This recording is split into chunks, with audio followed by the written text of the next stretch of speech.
So how you been, man? It's a long, cold winter. Good, yeah. We're dealing with Texas snowmageddon over here right now. Dude, you have a dusting? You have a light dusting? The craziest part about the whole thing, Rhett, is no, we do not. We have no dusting. Not even a hint of ice. But yeah, people are kind of freaking out. Now, I will say, I think a little more north of here, they got a real thin dusting. But it's the lack of prep.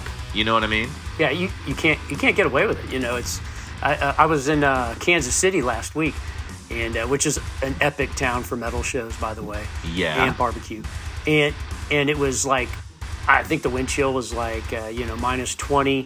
I think it was like minus, or it was plus 7 when I was there. I think that was the coldest it got. It was plus 10, but we got like inches of snow, and then the snow would just blow across. I mean, across the roads, across the runway, everything. Oh, and, so you get like drifts of snow there. They get lots of snow and wind, and then in Seattle, they got like a light dusting, like just barely anything at all. And all the flights out of Seattle were like canceled and delayed. But like we were flying like blizzard conditions in Kansas City. We were flying out. No I've kind of been in a similar situation. We went out to Iowa one time, and they had to de-ice the plane before we took off. And I remember them saying that, and I was like, man, I do not like this. Yeah, for someone who hates to fly to begin with. Yep. Yeah, when you start hearing de-icing procedures taking place, it is not a good feeling. But it went well, We made it. Here I am. We made it to Iowa and back. Yep. Oh, yeah. Yeah, everything was shut down there while we were there. I mean, so we didn't get much done, no concerts or anything like that. So. Yeah, this year, though, is already looking stacked. You got anything awesome up your way? Yeah, so I got guess what's coming up on Friday? Send it. Great White and Slaughter. Oh my God! You know what? That is a perfect show for Rhett Burroughs. I'm kind of scared to go. Why? It's at a resort. It's at a resort casino, right? So it's going to people my age. They're definitely that's the crowd they play to now. Yeah, I'm kind of interested. Late 40s, early 50s. You almost need to go check that out just to report back on how that environment is. Yeah, but I'm kind of scared, man. So on a metal podcast over on Rumble, the guy was interviewing Don Dawkins. Okay. And I'm like, man, I'm scared to see that because, I still see him as these young, virile guys that are, all excited, young and strapping young men. Yeah. With their right in their prime and their spandex and their big hair, and I'm gonna go and be disappointed. I just don't want to be disappointed because I have them on such a high pedestal, Well, and you've lived long enough now to live through a couple of those disappointments. Yeah. Yeah. So the fear is valid, most def. I think you and I both have definitely ran into those artists where you do end up meeting them, and you're like, oh, damn it. Yeah. Yeah. And it's never fun. I've done that a couple of times, but I've been very impressed with two of my top favorite bands, Amorphous and seeing them live. I got to go backstage with them. I should have done it, but I did. But I'm glad I did. At least it was a glad you did one instead of one where you're like, oh, fuck, I wish I wouldn't have met that dude. Yeah.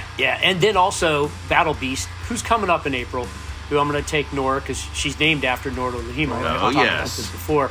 And I met Nordo Luhimo before my daughter was born. So she checked the block. They're awesome. And, but here's actually a pretty good one. I don't know about the lineup. You're going to have to help me out with this lineup. Let's see. Machine Head's coming to Seattle. Ooh, I think actually Machine Head, that show is going to hit the Aztec. And who else is on the bill? You got Fear Factory? Yes. Yep. That show is going to hit. I hit Chris up and was like, man, I really want to request some type of action on this show. He was like, that is going to be a very highly requested show. So I think what I might do there is do a little bit of shadowing and just try to go up there, hang out, watch everything, see how it goes. But yeah, that's going to be a fucking epic show. Yeah.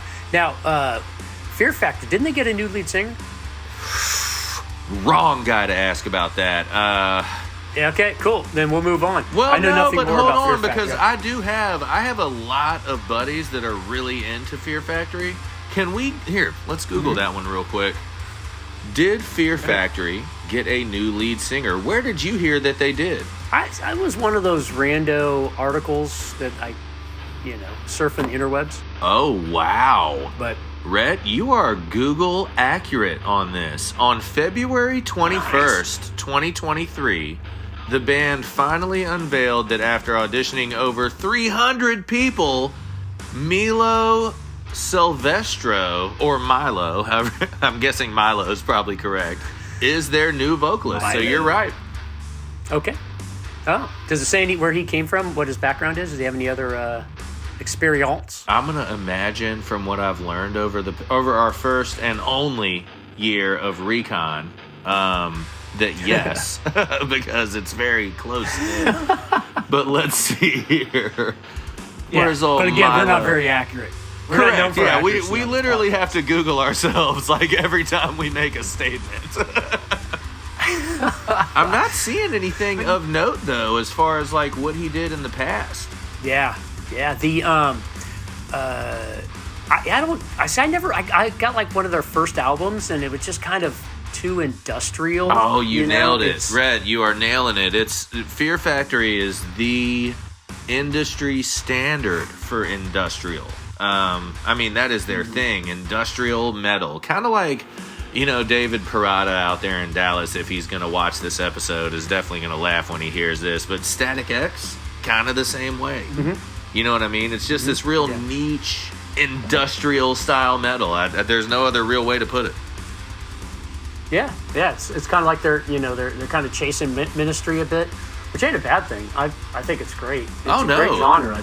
If you're into it too, like I know some people that are into Fear Factory and they are really, really into it. It seems to go hand in hand with like the goth crowd.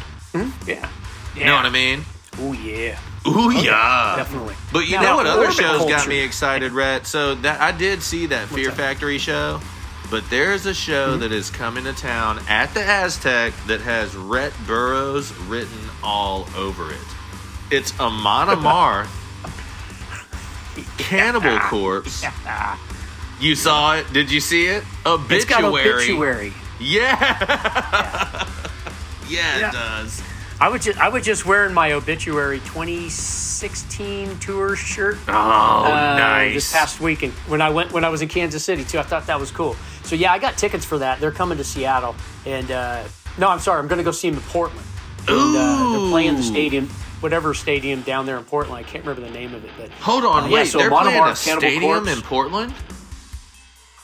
Yeah. Nice, yeah, it is. That's the tour. Cannibal Corpse, Amon Amarth, Obituary, and like maybe 2 or 3 others, I think.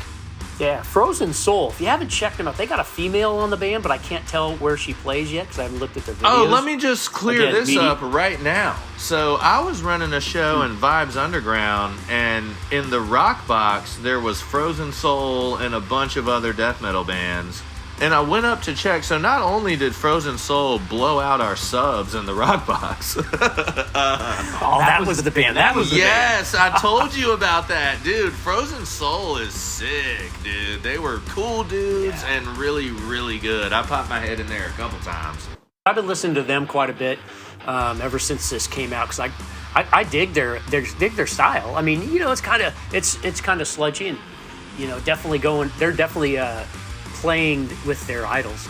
You can tell Obituary and Cannibal Corpse. They are down that Florida death metal genre. For sure. Yep. Yeah, most. And of course, Amon Amarth is just awesome. I looked it up. Amon Amarth is amazing. Amon Amarth is very, very good, and you're gonna definitely, if you go to that show, you're gonna see the old school like Viking boat row mosh pit too. Oh, I know, that's the best part. Like whenever I saw them in Brisbane, Australia, it was like the entire crowd.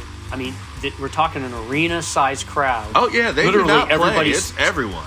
Everybody sat down. Like 80,000 people sat down, and we all started rowing. Yeah. It was awesome. Yeah, dude. So you were right too. So it looks like, all right, female member of Frozen Soul is gonna be Samantha Mobley. Okay. I'm trying to see what position. Oh, that was Sorry, I'm going to jump in. That was the tour. So we had 200 stab wounds, which you've already brought up to me a few times. Oh, yeah. Yeah, they were on that Frozen Soul show. And then Judiciary. Yeah, they were on it. And then Frozen Soul. And dude, Rhett, I remember I had already kind of had like all of my bands checked in down in that bottom room. We got line checks. The first band was sound check. So I stepped up, and I think Judiciary was sound checking. And I just walked in there, and I was like, holy shit, this show is going to bang. Yeah. How was the crowd? Really good. Oh, well, so for who? For me or for Frozen Soul? Yeah, I'm sure you drew quite the crowd. Frozen Soul. Oh, now Frozen Soul definitely was almost packed out, like, to the back. My show did pretty good. We had maybe like 100, 120 people, something like that. But I kept going up periodically to watch Frozen Soul, and they were just slam packed. Nice. Yeah, it reminds me of because I can't tell where she's at inside of the band. You know, not like Arch Enemy. You know, we know Arch Enemy has a female, front, but like Sean Isolt, she was the bass player for White Zombie back in the day. Okay. And she was just awesome. I think I told you about that. Remember, she played the bass. I think she was butt naked behind the bass up on stage, and just played the whole concert like that. It was pretty awesome. It was green. It was Propane was on that bill, and I think it was Danzig. Ooh, nice. I could be getting mixed up. I don't know if you remember, but when we were doing Chingon Fest, I want to say Danzig was at Vibes. Oh my gosh! Having a night. Awesome. I'm getting close on Samantha, Rhett. I'm getting really, really close. All right, here we go. We got... Oh, you nailed it. Samantha Mobley is the bassist for Frozen Soul. Yep, you nailed it. Nice. Good. Bam. Right on. That was a good one. The whole year last year had a lot of bangers, but that Frozen Soul show was awesome. There's some good ones coming up here in February too. You know, you got Devil Wears Prada and Fit for a King. Oh, yep, that'll be in the big vibes. I saw that one too. Yeah, Counterparts and Avoid are going with them. I don't know Avoid or Counterparts at all, but ooh, I've got a little bit of a story about Avoid. So me and Josef Rodriguez were responsible for making sure that Avoid was taken care of at one of the shows we had at Vibes this year, and they were really, really good. Joseph brought in this Digico board, and I remember asking him, Rhett, I was like, hey, so I know you brought in your board and everything, but do you mind if I run Avoid for this? Like, I haven't run one in the big room yet. He was like, yeah, man, no problem. Dude, I stepped up there and took one look at that Digico board, and I was like, okay, well, I'm clearly going to watch you do this time. It was massive, but Avoid was really, really good, man. I'm trying to think of what show that was. We Came as Romans. It was Avoid. Okay. Immure, who had the Tony Danza Tap Dance Extravaganza guitarist, and then We Came as Romans, and that was a banger show, man. I haven't listened to Immure in a couple of days. I hadn't listened to them in a while, Rhett, and they absolutely stole that show. 1,000%. Nice. The crowd decreased by maybe 10 to 15% after they played, and I've got some great videos and pictures from that show. I'll throw some in the pod, like right here. Okay. Yeah, let's do it. Boom. Bam. Done. Hey, so we've had quite a hell of a year. We did. God damn, did we have a year. Yeah, so I know we've been, as we're talking and working through our stuff, we got our stuff out there for sale, our military grade metal. You can't today. This is not a video cast. This is just a... Oh, hold on. I can fix that. Only. I see it in the background too. I'm going to get a quick little screenshot and we will throw this up in the pod. All right, cool. Yeah, so you can see my military grade metal shirt right here. We got them up on eBay right now. And of course we can send them out. We got hats and koozies and stuff, but we got that going. We got this podcast going. We got Wavestream Live just kicking it. I mean, you're freaking slaying some lighting and sound for this past year. I think we're doing pretty good. Yeah, we do have. I was actually thinking about that the other day as I made this post that we're gonna kind of stop taking freelance jobs and really focus on Vibes, Rockbox, Aztec, and then the corporate AV gigs that we've got going on out in San Marcos, I was really thinking about that, and you're right, man. Like, I looked at our YouTube channel. For the first year, we definitely did make quite a dent. I mean, we've got a live Left to Suffer video, the whole set on our YouTube channel. We've got multiple bands that have come into the studio and just completely laid it all out there and slayed it. I mean, it really did. It went well. Even at the times where we thought there was a struggle happening, it really was going well. And I think looking back at that at the end of the year has really been a valuable tool. We went out to Fitzgerald's, worked with the Chris Bauer, got the Brotherhood set, did a wave stream live for Brotherhood. Awesome, from Fitzgerald's. We've got multiple bands from the studio, Resistor, Empty Hands. I mean, the list goes on and on. I think it was real easy last year to kind of get caught up in a lot of the things that were happening on the local level as far as the promoters and stuff like that was going. But again, when you look back at the sum of it all, we really did kick ass. Okay, you're back. Yep, can you hear me? I can. Can you hear me? Yes. Okay, can you see me? I can. But turn your video off. Okay. All right, video off. Save some bandwidth, I guess. Yeah, that way maybe the computers don't have to think so hard. Yeah, weird. Okay. Yeah, for our tens of followers. All 10 of you. We apologize in advance for our lack of professionalism.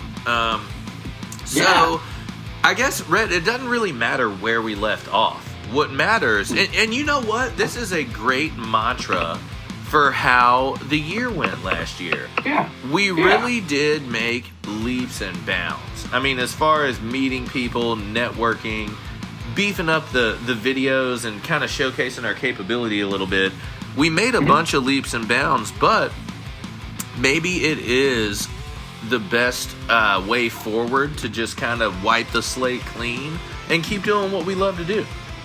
Yeah. And it's just talk about metal. Talking about metal, yes. So, that leads us to the topics for the very first military-grade metal episode of 2024. Let's start talking about our favorite things. I think we want to do 3 from each of us of last year. And then we'll go ahead and maybe... I don't want to get off too much, Rhett. I think you'll be sympathetic of that and probably agree. But let's go ahead and give 1 or 2 things that we're looking forward to this year as well. Okay. I like it. Sounds good. All right. I want to start because I'm interested.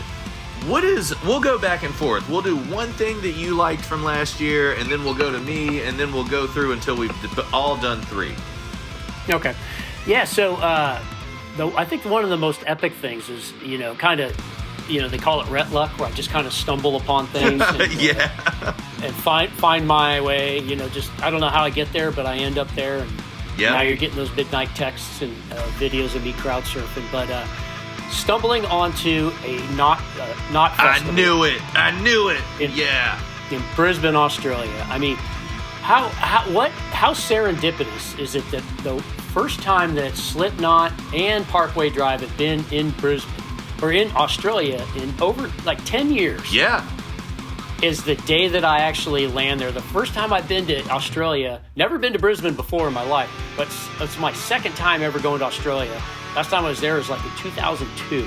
Yeah. And I actually just show up on this one day, a Sunday, and next thing you know, there's Knotfest, and I'm surrounded by 80,000 of my best friends. Rhett, I cannot remember what I was doing that night, but I remember I had something like extremely exciting going on. I was like, oh my God, yes, it's my first time doing something here. Let me hit up Rhett.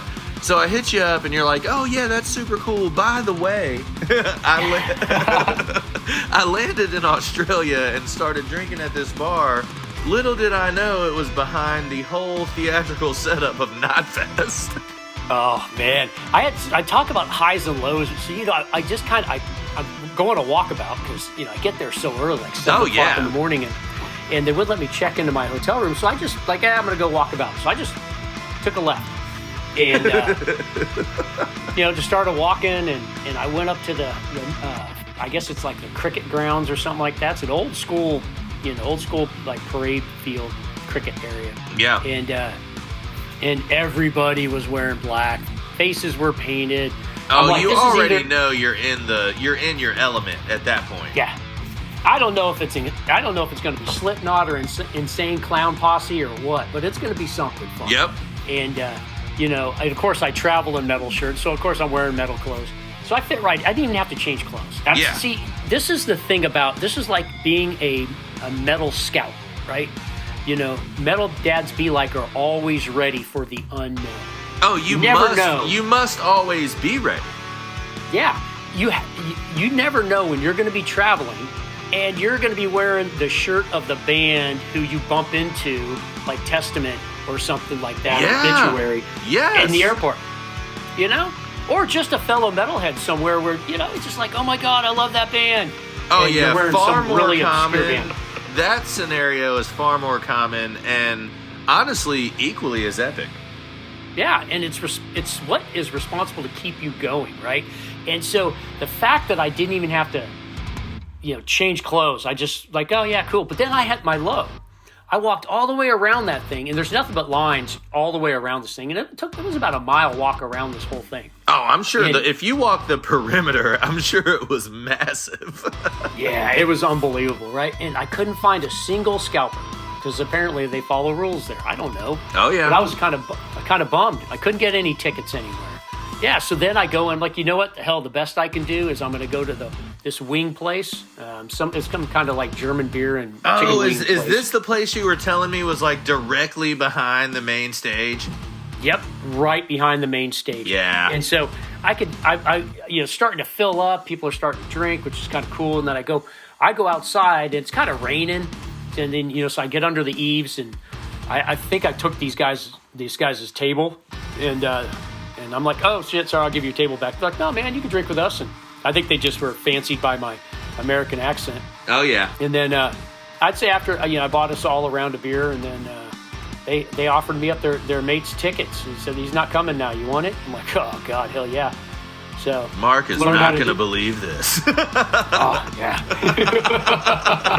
Hell yes, I will go with you to Knotfest. Yeah, duh.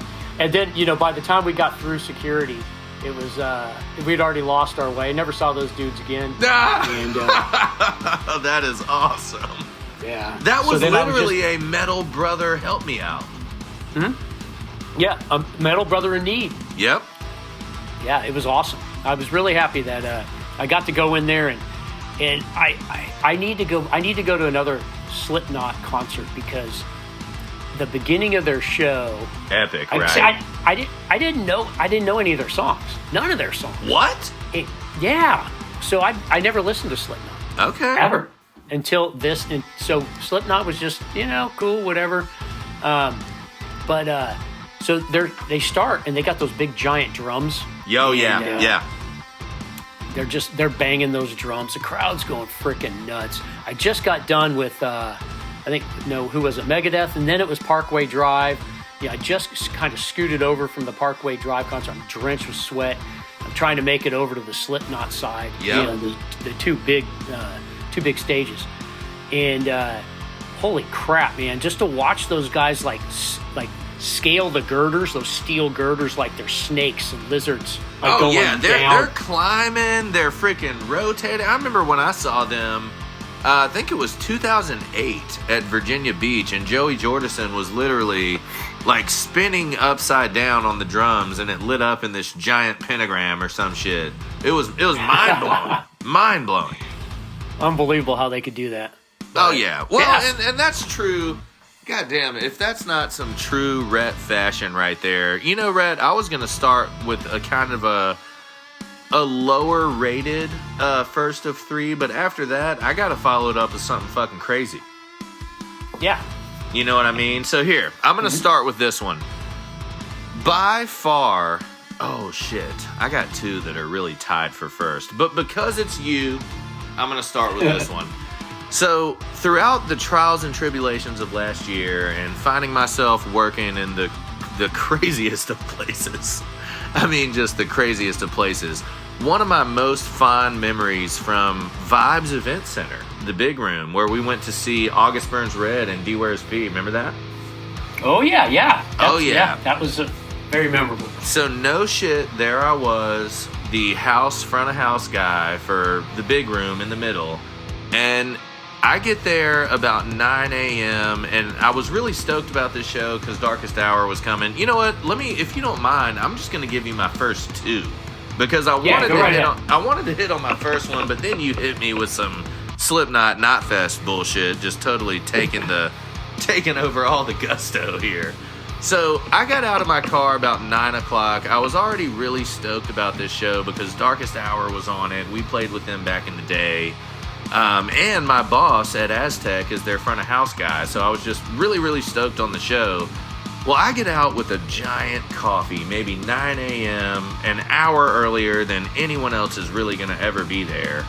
And Steve of Exodus walks off of their bus. And I was like, hey, what's up?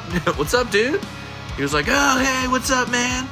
It's like, oh, just fucking trying to suck this coffee down and get ready to rock the fuck out tonight. He was like, well, good. He's like, I need one too. I was like, yeah, there's a spot right across the street. It's got some great coffee. I think he went and got one. When he got back there, Rhett, I ended up shooting the shit just about tour shit, how their run was going, the good venues, the bad venues, the crowds that were good, the crowds that weren't good. And for a minute, I remember sitting there and being like, holy shit. I am sitting here talking to the singer of Exodus like we are just boys. You know what I mean? It was just a really surreal feeling, especially after all the talks we'd had about, don't meet your heroes and all this stuff, because a lot of the times it really is true. But I will tell you right now, from me to all of our tens of fans, the Exodus crew is one of the coolest crews I've ever met in my life. From their front of house guy to the members of the band. Believe it or not, I did not get to chop it up with Gary Holt. I wish I would have. But I spent a good amount of time talking to Steve, and he's one of the best dudes throughout the year that I probably ever met within the metal scene. Yeah, I think Steve gets the Meaty Clackers Award for sure. You know what? Hey, let's go ahead, and we do need to do one today. I will happily nominate Steve for the Meaty Clackers Award.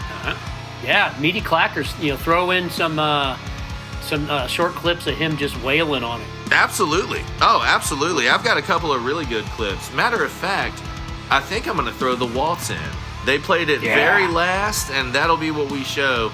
Meaty Clackers Award for the first episode of Military Grade Metal of the Year goes to Steve of Exodus. Great to meet you, brother. I hope the next runs go as smooth as all the rest.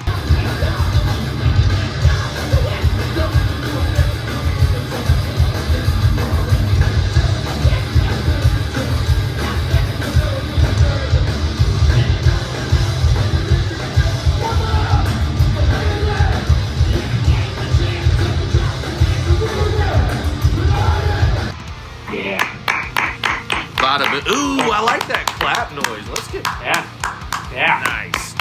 We're evolving. Yeah. We're evolving. Let me go ahead and roll right into number 2. So same show for me, Rhett. One of the things I was most stoked about is that I knew that John and Mike were still in Darkest Hour from when they played with us back in Virginia, way back in there, maybe 07, 08. So not only did I get to facilitate hooking up Chris with whatever he needed to throw a fucking banger show, but I got a picture with all of them and I got to bullshit with Mike. And it was really good. I will say definitely shout out Mike. It was a great time seeing you guys and catching up. It was equally as great to see you slam hammered drunk at the end of the show. And when I came up to you and was like, all right, brother, have a good night, you were talking to me great. So you had figured it out. You figured out how to shoot the shit on a phone call, I would say. But let me tell you, Mike, your eyeballs were looking at the ceiling fan while you were talking to me. It was epic as shit. I love you, and I cannot wait to catch you guys at Come and Take It in March. I already got tickets. All right. Yeah. Cool. So my second one is Electric Callboy in Portland. Oh, you asshole! Damn you, Red. You've got me at every corner here. Oh, so I mean, how deep we got into Electric Callboy. We really need to do our Electric Callboy episode. We do. We've got a lot of good footage of Hondo and us in the studio. We do need to revisit and release that. That was and then just that show is just epic. So they were so much fun. Where was that, Rhett? Where was that? It was at the Roseland in Portland. Okay. So there really is. Earlier in the show today, you had mentioned that you wanted to catch some of the shows you're going to see this year in Portland versus Tacoma or Washington, right? Yes, or Seattle, yeah. Seattle. Yeah. Is it because of the crazy rules at the venues there? Yeah, see, I don't know, because Portland had some weird rules, too. It's so weird. You know, like, you can smoke meth, you can shoot heroin, you can smoke weed on the street, but you can't walk down the street with an open beer. Oh, no, you can't. You can't be doing that. No, that's illegal. Yeah. So, yeah. Get weird. Yeah, so, I think it's kind of opportunistic. If it's a weekend show, I think I'd rather go to Portland because my buddy, my sister lives there, so. Oh, nice. You can link up with people. Yeah, her old man, I'd crash on their couch, and her old man always goes with me. And, his name's Ryan, my name's Rhett, and then whenever we start drinking, it's called Brian and Brett because our alter egos come out. Yeah. So, but yeah, the Electric Callboy, and then they had Conquer Divide, yes. all female band. They were awesome. I think really good. They were really good, and so I really had a good time with them. And then you did a great little commercial on when I was crowd surfing Electric Callboy. Yes. Oh yeah, man! I really like the new 2024 military grade metal ad. I'll go ahead and tell you about my third once you finish with yours, and it's directly related to that. Well, because after Electric Callboy, we decided we're going to go roller skating. So we go to a roller rink, and my buddy may have had a little too much to drink because he fell on the back of someone else's skate. No! And sliced his mouth wide open, and he's sitting there, he's like, look at me, I'm a whale. And he's like whistling through this hole in his mouth. Oh my God, dude. Oh, that's good. Yeah. So, don't go roller skate. I think now they make you sign waivers at that roller rink. So that was a good time. Yeah, no doubt. Yeah. I mean, I don't think I can imagine a world where going to catch and sold out, am I right? Yeah. Yeah. Oh, yeah. Yeah, dude. You can't put me in a sold-out Electric Callboy show and tell me I didn't have a good time. Yeah, they really got the crowd going, and I had a good time. Of course they fucking did. It was the opening night of their tour, too, wasn't it? It was something like... No, it wasn't something like that. That's why you went to Portland, because I know it was the opening night of their tour. Oh. So they were fresh. That was the show of all shows. Man. Yeah, I was really jelly on that, man. I got all the pictures, I got all the videos. Not only did the venue look awesome, but just the show. The sound was great, even through cell phone video. I mean, it just looked like an epic time. Yeah, it was a lot of fun. But they kind of encourage binge drinking there. So you have to go up these stairs, and they have two bars to the left and the right. Got it. And you can't go down the stairs with your beer. So you have to stay up there on the up on the balcony where the alcohol is, because it's an all ages show. Yeah. But again, this is Portland. Keep it weird. It was like they kept it super conservative. Could you do lines of cocaine as long as you were on the floor? Yes, that was fine. Okay, cool. Yeah, unbelievable. But no one have that beer down there. So yeah, but for the love of God, do not take a vodka tonic down there. Yeah. So now you see everyone, they order a beer, or they order a vodka tonic, and then they chug it, and then they go back down into the mosh pit. And then every 5 minutes they come back up and chug another one. Yeah, so just encouraging binge drinking. Damn, you're right. Yeah, it really does encourage binge drinking, because when you drink socially, you're not. You go up and you chug a drink and you go back down. The next time you have an intelligible thought that you think will be enhanced with a sip of a drink, you're just going to go chug another one and then come back down. Yeah. It's just like boxing rounds. Yeah. Go into the mosh pit, come back out. They throw some vodka in your face, and you go back in. Go right back in. Yeah.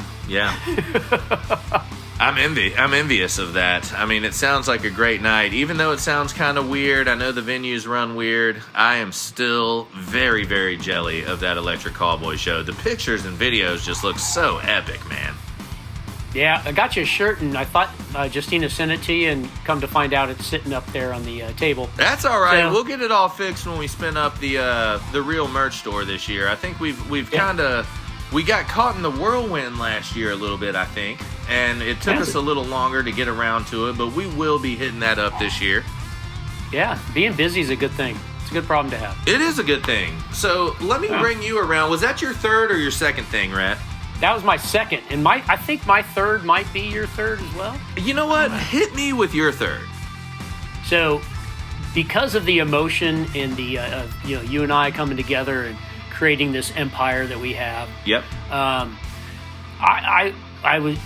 It's defined by the lead singer of Bleed From Within actually standing up on the crowd in the mosh pit at the August Burns Red show. So Bleed From Within is just, I am a true fan of Bleed From Within because of that. And me and Hondo were there together that night. That was a great night. I mean, I can't even...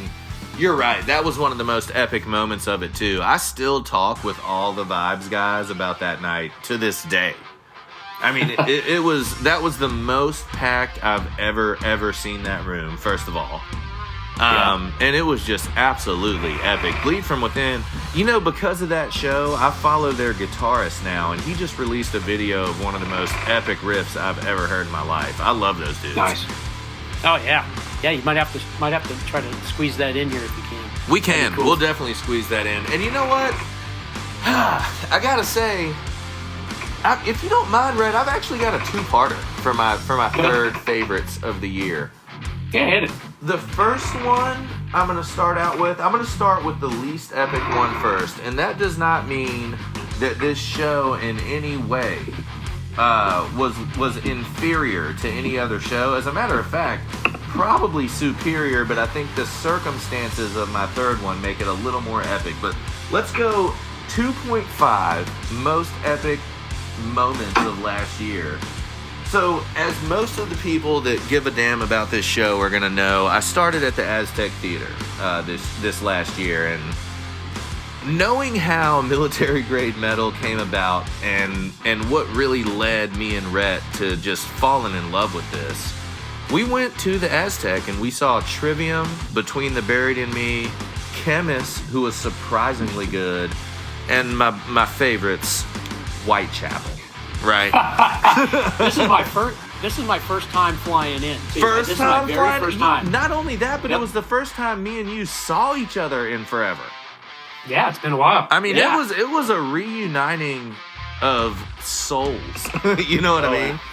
Oh yeah. Epic show. I remember Rhett, no joke, not to get emotional or weird, but I remember at that show, I think I had already been to the Upon a Burning Body show, and I think that's why you flew in. I was like, Rhett, me and Gabby went to a show out here, and you got to come and check this motherfucker out. The scene here is ridiculous. And the next thing you know, we see Trivium, and you're buying tickets, and I was like, oh my God, fuck yeah, okay. So we went and had the time of our life. It was awesome. I still wear that Whitechapel hoodie to this day, even though their set was probably my least favorite of the night. Although, Phil Bozeman, love ya.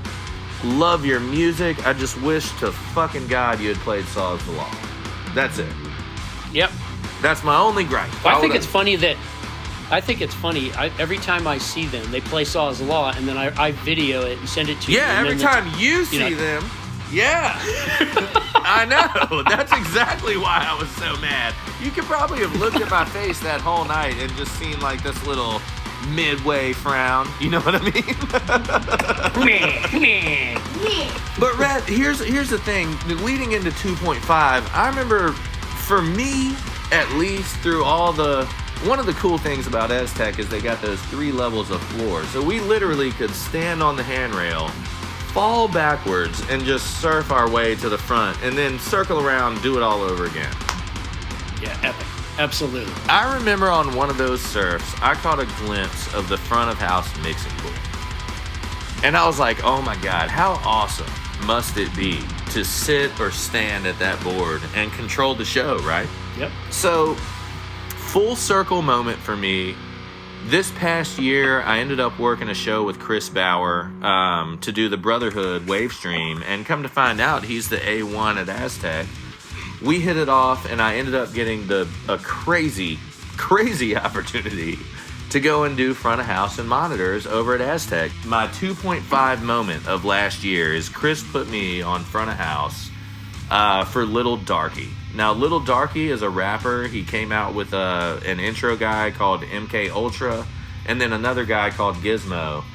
And I'm not even afraid to say it, Red. I mean, I think I've had enough success and also enough humbleness over the past year to just be honest.